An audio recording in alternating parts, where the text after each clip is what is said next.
Hey folks, we are here in New York City for the opening of the Jackie Robinson Museum. This has been something that his family and the foundation, they have been wanting to do for a number of years. Y'all remember we were here for the groundbreaking. We covered that when I was on TV1. COVID hit, it got delayed, but this week they are opening the museum. It is a fantastic space. Tonight they have a sneak preview for their donors and board members and invited guests. One of those folks is baseball aficionado, Mr. New York himself, Spike Lee. So he was in the reception. I said, Spike, I'm doing my show live. I said, you want to step back? He said, when? I was like, well, going live now. We can do it now. Let's go. So he up the top. What's up, man? What's up, baby? All good, Doc. It's always good to see you. Indeed, man. Good to see you. Congratulations. You're doing your thing, man. Man, I appreciate it. And like, you're putting your money behind it too. So that's. Do your thing, man. Hey, man, it's going great. So we were sitting here talking, and so Spike said, he said, so you can be at the ribbon cutting tomorrow? I'm like, yeah, we covered it live. Yeah, you here. And then we'll be live tomorrow night from the gala. The gala. We'll be live from the block party on Wednesday. Woo. That's what happens when you own. You don't have to ask anybody for permission, which you know very well. Well, I know that. It's you someplace they tell you can't bring your camera, you ain't going. I know that. Well, that's happened. That's happened. But the camera got in. Thank goodness for the cinematic on the iPhone. Woo. I just want, again, I know I sound like a broken record, but you're doing your thing. You've been doing it and continue to do it because we need you. Man, I appreciate There's a lot of stuff that we're not getting. You get it. And you spread the word. You know, you're not just putting stuff in your back pocket. You're like, boom, check this out. That's the only way. That's the only way. Well, that's only for you, but I can't talk about some other people. Well, you know, hey, I can only speak for me. There you go. Only speak for me. And I appreciate you for doing man, that, I appreciate it. I appreciate it. And also, I'm not done yet. Go ahead. You've been putting the work in for years. This I know, Johnny, come... Soul Train. Now you've been here. Yes, sir. You're gonna be here. Yes, sir. Yeah. That's it. Appreciate you. Absolutely. Absolutely. Of course, we had your wife on, a week ago for a documentary. So glad to see the things that she's doing. It's blowing up, too. Oh, yeah. Yeah, absolutely. yeah. Absolutely. Of course, and I was last here in New York for your Kaepernick documentary. I appreciate you calling me, including me on that. You were laying down the knowledge, wisdom, some science to back that up. You know, you asked me a question, I'm going to answer it. They may not like the answer. That's why I need you in this. I need you in this. Well, that was it there. Man, let's talk about... I'm a 42? This brother here. Mm-hmm. So I was talking to a couple of my guys before. So they have a statue out there of him in his football uniform. Mm-hmm. And so Anthony... UCLA. He goes, who's that? I'm like, dude, Jackie Robinson. I said, baseball was his weakest sport. He was a greater football player, track player than he was baseball. Yeah. That's how bad this brother was. Bad brother. Bad brother. And people, a lot of people, not a lot of people, we still don't fully understand. Jackie, along with Branch Rickey, changed America. And people understand that Jackie was 53 years old when he died. Yep. I mean, if you see him his hair... I'm 53. You're good. But no, but to your point. Yeah.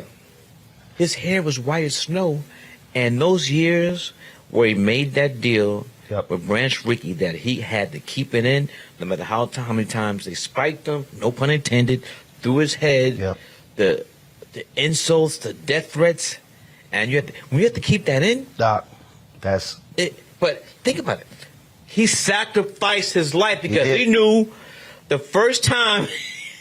It was over. He knew. The first time he retaliated, that would have been it. And the thing that people don't understand, and I really wish TNT would reissue the movie. Andre Braugher played him in The Court Martial of Jackie Robinson. Mm-hmm. I cannot find that thing on DVD. Maybe there's a VHS copy. Mm-hmm. And what people don't understand, Jackie Robinson didn't take no stuff off of people. This was not a weak, meek brother. And that was That was before Rosa Parks. It was in Texas. Yeah. They said, we're going to court-martial you. He said, let's go to trial. And he risked getting a dishonorable discharge because he said, no, I'm not. He said, I'm not sitting in the back of the bus. He said, not wearing his uniform. And so you take that defiance principle. and what he did in baseball to hold that in, because that was not his natural instinct. I read that Rachel said that when Jackie would come home, that blow of steam, he'd get a bucket of golf balls. They were white. And just whack. The biggest kick he can get. But he sacrificed. He was 53. I'm 65. 53. Diabetes. You're 53. I'm 65. Yeah, diabetes racked his body. All of that. And that's the thing. And I tell people all the time. When we talk about the Kaepernick documentary, I love when all these people were talking about how dare he kneel, and they would bring up black soldiers. I said, y'all clearly didn't read Jackie's book. Mm-hmm. He said in his book, he said, I will not salute that flag and stand for that song. Yep. Because of what he had to endure. And this was what was amazing, why his book was called Never Had It Made. He said, because if there is one black person who is not free, none of us are free. Yep, he was a saint. We could say that. Jackie's a saint. And so, people in Brooklyn, the People's Republic of Brooklyn, New York, we have so much love. Jackie played for the Brooklyn Dodgers. Then you got Campanella, Don Newcomb, Joe Black, Jim Good. Well, see, I want to pick up on that because I've talked about this in many of my speeches. We rightfully celebrate Jackie Robinson, but I keep trying to explain to people it was only called the major leagues because white folks had the money. Right. The major league talent was in the Negro leagues. So, my daughter's named after Satchel Paige. Really? Yeah, her name is Satchel. Okay. That's where the talent was. But here's another thing, though, is that, and there's a lot of correlation between Joe Louis. When Joe Louis was fighting, black folks were on that radio. And the same thing with Jackie. Even if you weren't a Brooklyn Dodger fan, they would listen to the game and they would say, how did Jackie do? Right. Because we knew the entire race. Can you imagine that? Where the entire race is on your shoulders, and if you don't come through, that's going to put us back 10, 20 years. Right. Just that pressure alone could take years off your life. And for people who don't quite understand, Dr. King talked about this when people would question him about Sidney Poitier, Diane Carroll, and he would say, no.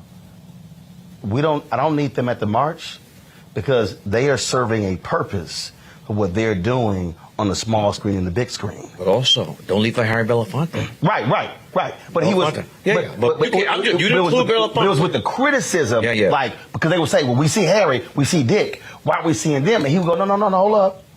They are serving a purpose in the roles that they're playing, but they also didn't realize the fundraisers they were having at their apartments for the movement. But also, and Jackie was a huge fundraiser for the movement. Listen to this, though. You can't leave out Paul Newman. James Garner. Peter Lawford. What's the man who's the Peter singer? Lawford. Bennett. Tony Bennett. Harry Belafonte said. Marlon Brando. Yep. So it was Harry Belafonte. And Sidney that was bringing the progressive white Hollywood. Right. Diane Carroll was holding fundraisers at her apartments in New York. Yeah. Jackie Robinson, again, if people you haven't read his book, the fundraising that he did for the NAACP. He traveled around the country and he didn't hold his tongue because he did not have a lot of good things to say about Roy Wilkins, who ran the NAACP. And again, this was a brother who was willing to criticize black folks, willing to criticize white folks. His whole deal was going after the liberation of black people. But I have to bring this up. He did feel very apologetic for one person to criticize. Paul Robeson. He testified before the Un-American Act, and that Now, here's what's interesting. I had Della on my show, Della who runs Foundation, and that came up. And in fact, someone is working on a documentary about that hearing.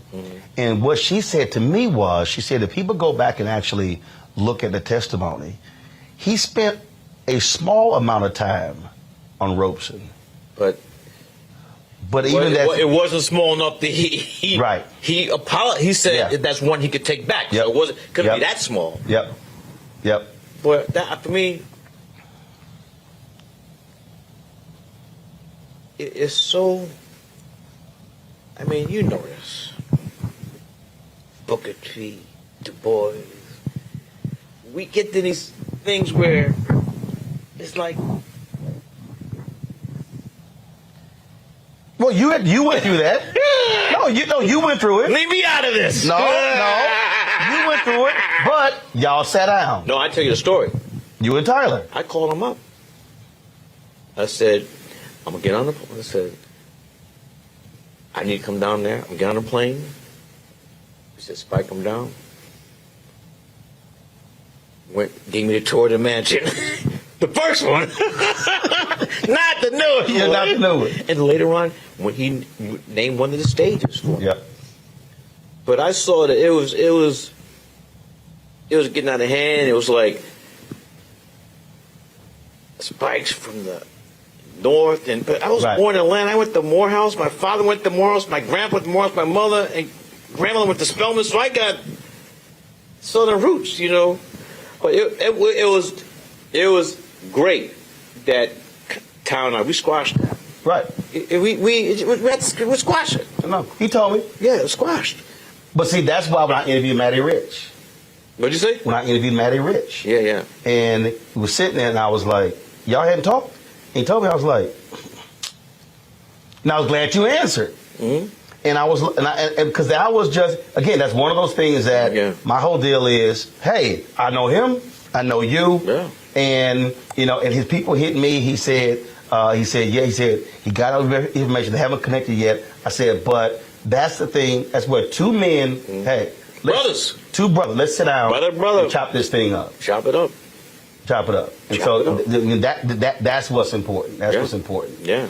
When you think about this museum, and when people come through I think what's going to be so awesome, they're going to realize this man was way more than a baseball player. Chopped the nuts. See, for somebody watching, they're like, what is Spike talking about nuts? It's a coffee company. Came out of New York, and Jackie, he was thinking about, he knew he was not going to play baseball forever. And he was like a 28-year-old rookie. So he was seeing beyond. Yep. He knew it was more than. Then he got, what bank did he get involved in? In Harlem. Yeah. Black Bank. Yeah, Black Bank. So he was a visionary. That's where I hope people, when we think about athletes, that we look at them not just through the prism of when they played, that there are things that they do that go way beyond that. Same thing, whether we're talking about actors, whether we're talking about, Sam Jackson isn't just an actor. Denzel isn't just an actor. I mean, there's things that they're more than that, and it forces people to learn. Where did Sam Jackson go to college? That house. He went to Morehouse. Okay, he went to Morehouse. All right. Come on, man. I know you got a rep. We're on our black thing right now, man. Come on, we're in the Jackie Robinson Museum. We're in our black thing right here. Right, but he went to UCLA. But I'm saying. Wait.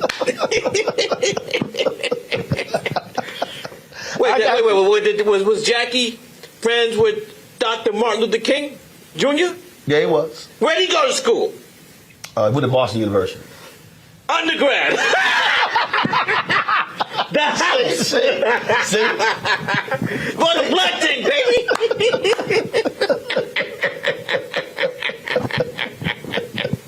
He went to the house. He went to the house. He went to the And house. also, Marty and I, Martin Luther King III, were classmates. Okay. Class 79. And my father was a freshman. Dr. King was a senior. Did they cross paths when he was there? Hey, everybody knew who he was. Gotcha. I mean, he was. They knew. I'm still trying to figure out the professor who gave him a C in preaching. Hater. I'm trying to figure that one out. That one out. Who gave Dr. King a C in preaching? I don't know what they were thinking.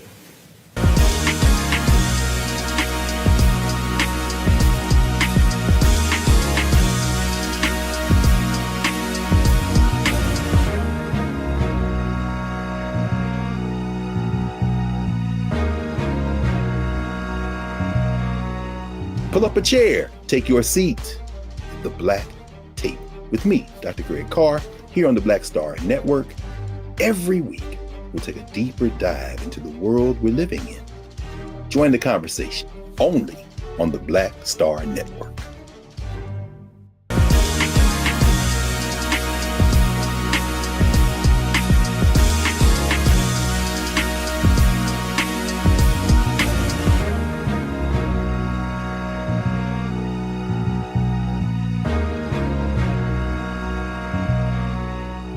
Now, let me tell y'all something. So, when I got my, of course, if y'all saw Do the Right Thing, of course, Spike was rocking the Jackie Robinson jersey.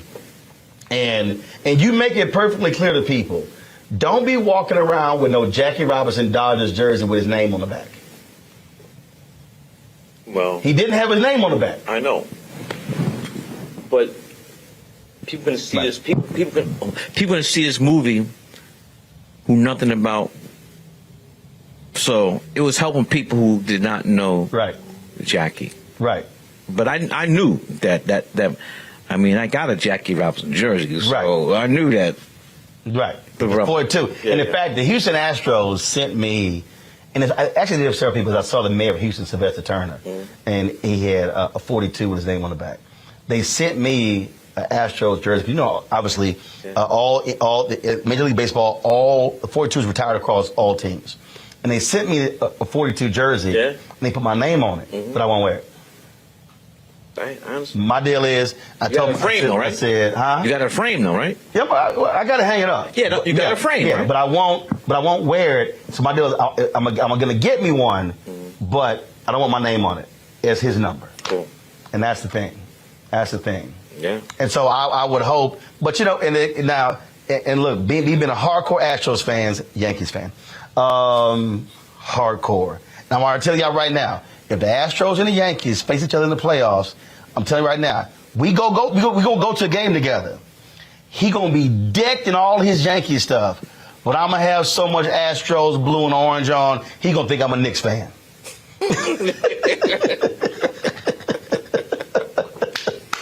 What's with this train that goes in the out? What is that? Oh, that actually that's a throwback to the Astrodome. When the Houston Astrodome, eighth one of the world, when it opened, whenever they would hit a home run, the scoreboard would light up, and they had a train that was going. So that's sort of a throwback to the Astrodome. The first time, this is a good story. You got to hear. Hold that mic up. 1968, the Astrodome.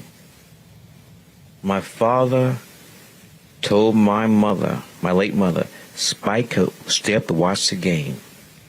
UCLA. Oh, University of Houston. Houston. Lou Alcindor, Elvin Hayes. And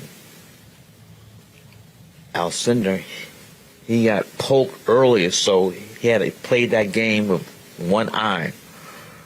And this the Cougars, right? Yep. They destroyed the Bruins. But they met in the semifinals.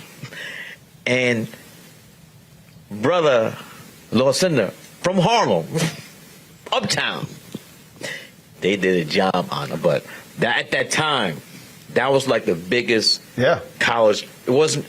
It's still regular season. It was the biggest college game ever. And I pleaded. I said, my mother said, you have to go to school in the morning. And my father would come my you said, Jim, G-E-M, Jim. He's watching a game with me. I was tired in the morning at school, but I'm glad he let me. I remember that game, 68. 68. I was 11 years old. So that had to be, was that a fall game? Was that? So if that was a regular season, The regular season. that had to be like September, October, November. No, they don't. College basketball doesn't start till after like Thanksgiving.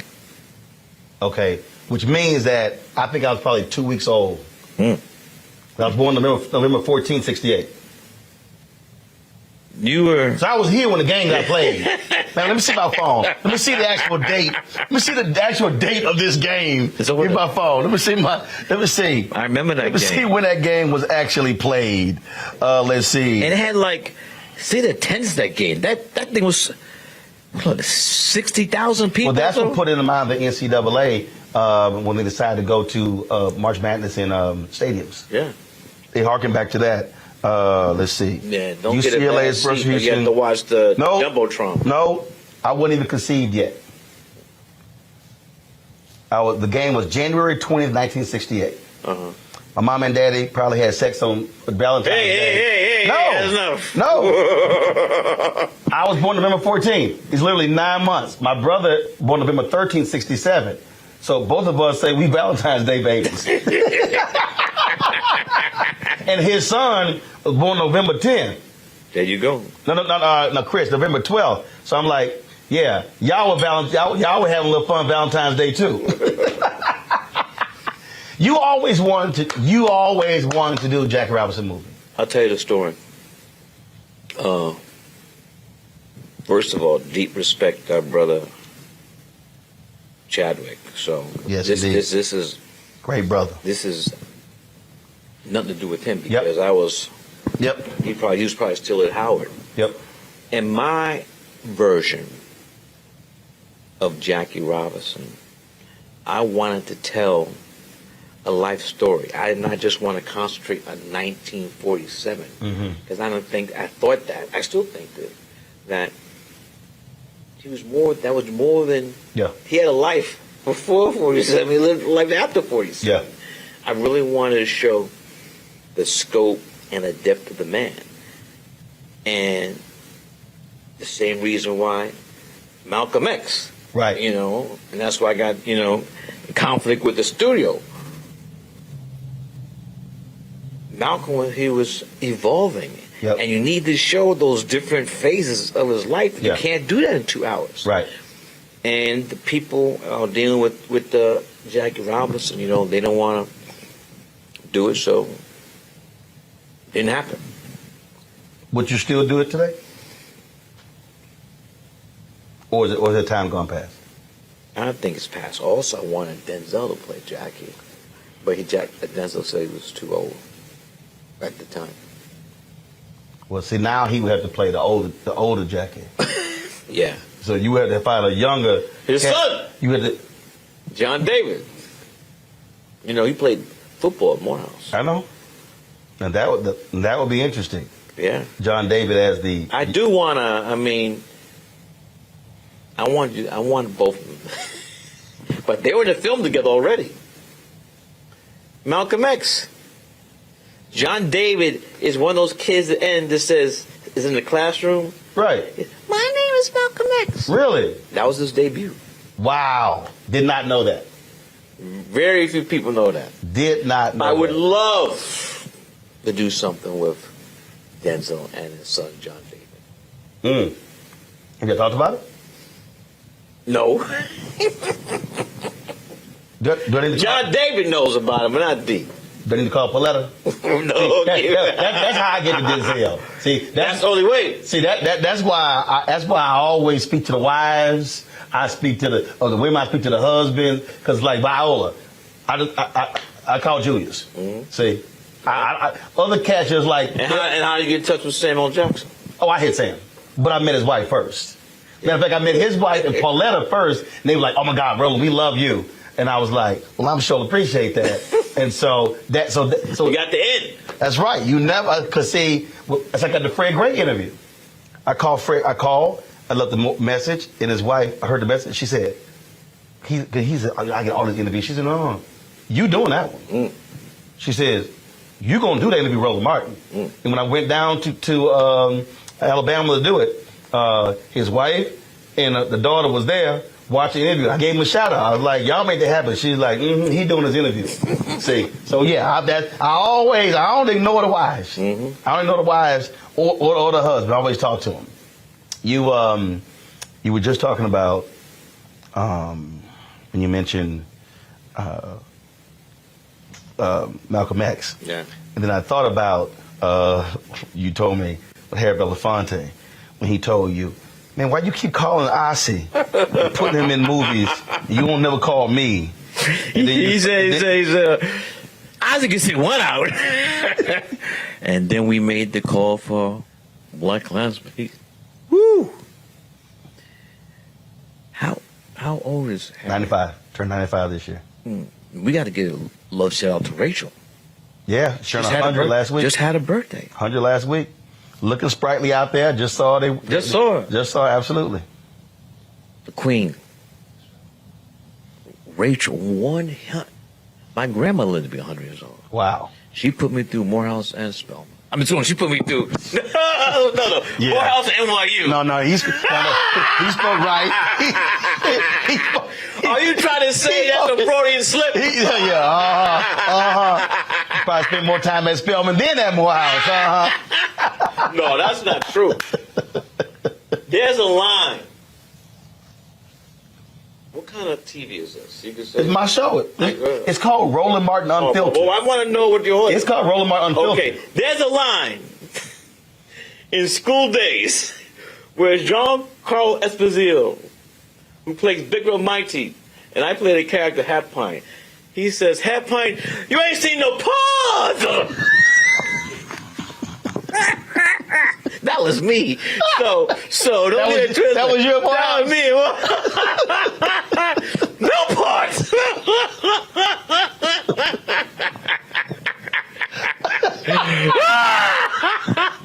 So that's when you were just Spike Lee. You weren't Spike. Well, my mother gave me that nickname. Really? Yeah. What's your actual name? Shelton Jackson Lee. Shelton Jackson Lee. Yes. But your mama called you Spike. Spike. Where'd it come from? Why? She said I was a tough baby. She said you were a spike in my womb. But those are really some of the best 4 years of my life.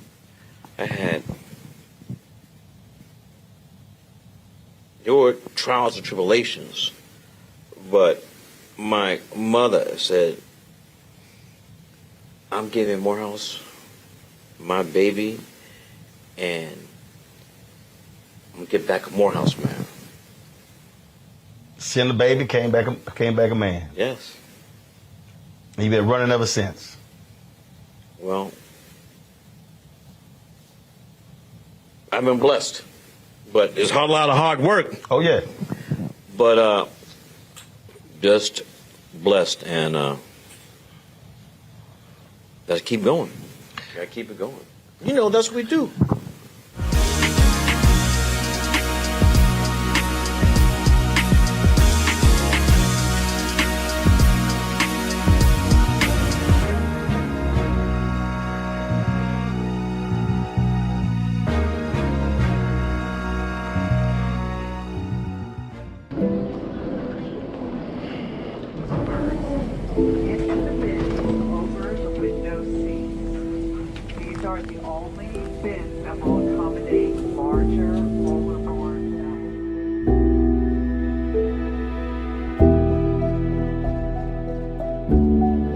Put 10 in here? 10, and you don't come out till you die. And you eat him, you eat 10. Oh my God. So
you know, the thing that.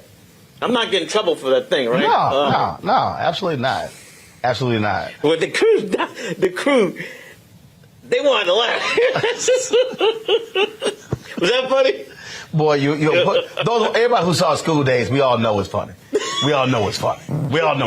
Absolutely. Oh, first of all, I see the night. Okay, let me explain something, y'all. So I sit down for the interview for the cabinet, and the first thing this guy goes, "Where your Jordans?" I said, "Man, I ain't never owned no Jordans." He's like, "Oh, I gotta see you some Jordans." I was like, "Look, I got you 10 and a half." All right. I said, "I got sent these shoes, and I wear them." I said, "The Texas A&M football team gave me some. They had Adidas. They gave them to me. I wear them." Give me your address. I said, I'll send it to you.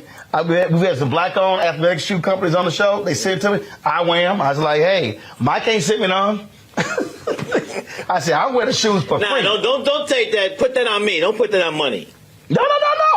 No, because when you asked me that, I was like, "Hey, Mike ain't sent me no." I said, "Mike ain't sent me no shoes." But I did win a pair of the initial Air Jordan golf shoes years ago. Mm-hmm. So I do have the Air Jordan golf shoes. Mm-hmm. Golf shoes. You ever had Mike on your show? I have not. Would love to do it. You reach out to him? I last saw him at the F1 race in Miami. Yeah. We've never exchanged numbers. Now, he knows who I am. We've spoken everything. Mm-hmm. But I would love to sit down and have a conversation with him. Would love to. Love to. Now, I know Fred Whitfield was on his team. Now, how's your golf game? Well, I played yesterday, and my man Wendell has the original T Golf Classic. Yeah. So we had a team, shot 1 under, but handicap 6.5.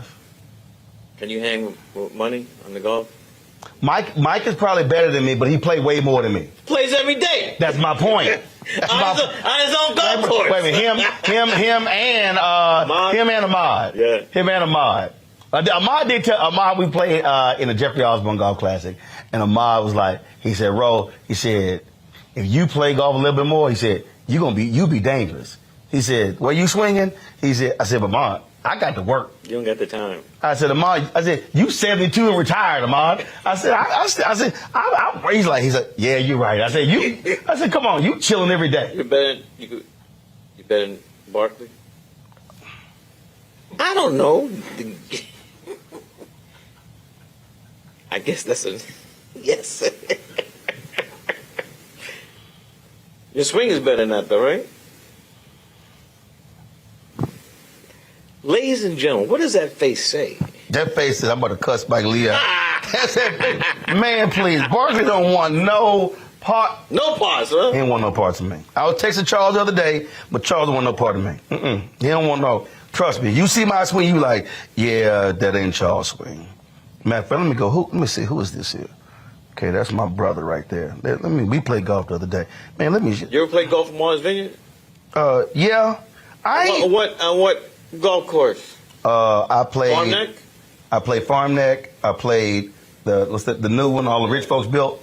You didn't see my house? I saw your house. Yeah. I saw your crib. And what? You see a flag? I saw all that. What flag did you see? I saw your 40 acres in the your embassy of Brooklyn. No. What flag is it? It's the end. First of all, I ain't been there in a while. The end interlocks with the Y. Oh, so I ain't been there in a while. I ain't been there in a while. No, it's been a long time since I've been there. Because everybody keep telling me, they like, man, why you come off? I said, first of all, it's too hard to get them off this venue. That's first. 2, I ain't trying to see nobody I know. Mm-hmm. Like, if I'm on vacation, I don't want to see nobody I know. Well, you definitely want to go to Martinsville in August. No. I don't want to go to no fundraisers. I don't want to, don't ask me about no money. I ain't trying to do none of that. So, yeah, it's where do you go when you vacation? Hey, Doc, so again, just so you know, Charles Barkley wishes he had this golf swing. Oh, you left-handed, huh? Barkley wishes he had this golf swing. Good swing. He ain't got that. He ain't got that. It's windy, too, huh? Oh, yeah. Where was that? That was Lansdowne in Virginia. Virginia? Yeah, but I'm a golf the ball. How long you been golfing? Took my PE Texas A&M since 1987. One of the best decisions ever made. Needed 4 credit hours of PE. You in class, all the other players, the brother's like, man, look, I'm gonna take basketball, give me an easy grade. I'm like, hell, I've not played basketball. So my brother was here before me. He took golf. I said, I'm gonna take golf too. One of the best decisions ever. That's how I connected with Sam. Yeah. Most cats I've connected with, it was through golf. It was through golf. Sam's good golf, right? Oh yeah, yeah. Sam golf his ball. When he stopped doing his own stuff and injuring himself. So we got a chance to play around together at his club in LA. So who else is a good golfer? Let's see here. Man, Ray Allen's good. Oh, Ray Allen can play. Have not played Ray Allen. Steph and I text. Yeah, he can golf his ball. Steph can golf his ball. How's Obama? I'll play. How's Obama's? You know, hold up. So here's the deal. I ain't never played with Obama. For 8 years, he kept saying, Roland gonna go out and play. And I'm like, bruh, 8 years. You don't want to go to Mars Vineyard? No, he was playing at Andrews Air Force Base. I was like, bro, what's up? He called everybody else, and he left-handed. I'm like, what's the deal? What's the deal, B.O.? What'd you say about him? Huh? Well, you know. You forgot about that. No, I ain't forget. Why you say what's up then? I ain't forget. You know what's up. You know what's up. No, but that's also the role I played to get him to get elected. Here's what I tell everybody. This has literally been my journalistic philosophy. This is a game plan? If you do good, I'll talk about you. If you do bad, I'll talk about you. At the end of the day, I'm going to talk about you. My role is not to be your cheerleader. My role is to speak truth for black people. And where I critiqued him, I went hard. And that's the deal. And so, you ever hear from him after that? I mean, when he was in the White House, you know, they would invite me, you know, when he would do the anchor meetings and stuff like that. And I ain't never get invited to the birthday parties and stuff like that. But that's fine. Because, see, my whole deal is... You get the invite to the thing in Martha's Vineyard? Oh, no, hell no. Why not? I ain't get none of that. Come on now. I ain't get none of that. I ain't get none of that. No, and I do. I really think it's because I am going to do what I do. And so, here's the piece. If that means I don't get invited and stuff like that, I'm good. The role that I play as a journalist and speaking truth for Black America, it has to be said. And so that means that you're not going to kick it with some folks. And I'm good with that. I'm cool. I mean, other people, they're like, oh my God, and I bother. I'm like, no. I'm like, nobody has to invite me to anything. Nobody has to be, you know, if it's like, oh, so-and-so had a surprise birthday party. Roland, you didn't go? I was like, yo. I said, I got a great life. I'm good. But when when that light come on and we go live, sometimes I gotta hit you. And everything ain't gonna be all peaches and cream. And so I hit him a few times. The left and the right. Left, right, with a left coming back. But we talking Mike Tyson here too? But not Mike Tyson. Riddick Bowe? I mean, Riddick Bowe? Or like Larry Holmes. You know, Larry had a great jab. So, you know, but that was the deal. That was a piece. Things need to be said, and I still stand on it. And my biggest deal is I feel strongly he should have appointed a black woman to the Supreme Court when he picked Merrick Garland. And I was like, and I went hard on that. And I'm like, sorry. And so people like, yo, man, why'd you go so hard? I mean, look, that's it. I mean, my deal is, when you talk about legacy, look, you know, it ain't like you being, you know, Mr. Chill, ain't never gave your opinion on stuff. You know, you got crossed off a whole bunch of lists. Don't even act like this is a foreign conversation. Don't even act like this is a foreign conversation. Woo. You right. Yeah, absolutely. You know I'm right. Just keep stepping, all right? That's it. That's it. And when you know that you're walking in truth, when you know it's not personal, it's not petty, it's not envy, it's not jealousy, and you speaking truth, and some folks, they disagree, we cool. We can disagree. I'm good with that. Yeah. But I'm a swing. Like, always. For the fences? Always. Aaron Judge? No. No. You fell into that one. No, I didn't. Who's leading Major League's home runs? No, I didn't. Josh Gibson. But I'm going to swing like Altuve. You ain't going to see it coming. Yeah. When he got them things. I'm gonna say it like. Yeah, we got the thing over here with the buzz. Why stop the guy trying to tear his jersey off? See, I don't know why Spike going there because you brought it up. We could talk about y'all letter. What letter? Oh, the letter Major League Baseball sent y'all. That y'all went to court to keep from going public. They became public. I never heard about this. Okay, shall we go to shall we go to Google to discuss? We're going to commercial. We're going to commercial. Spike got to get back to the reception now. See? Ladies and gentlemen, it's time for a break. With that, baby, always good to see you, man. I appreciate it, man. Thank you, man. I appreciate it. Thank you. Thank you.